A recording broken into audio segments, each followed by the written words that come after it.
Necə orucluqda insan Ramazan ayında özünə nəzarət edir?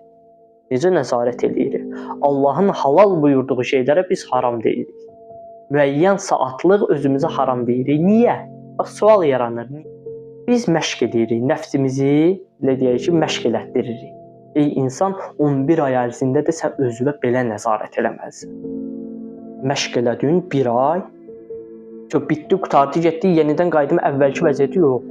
Allah Taala Qurani-Kərimdə orucluq barəsində buyurur. Yəni sizdən əvvəlkilərə də buyurulub bu əməl.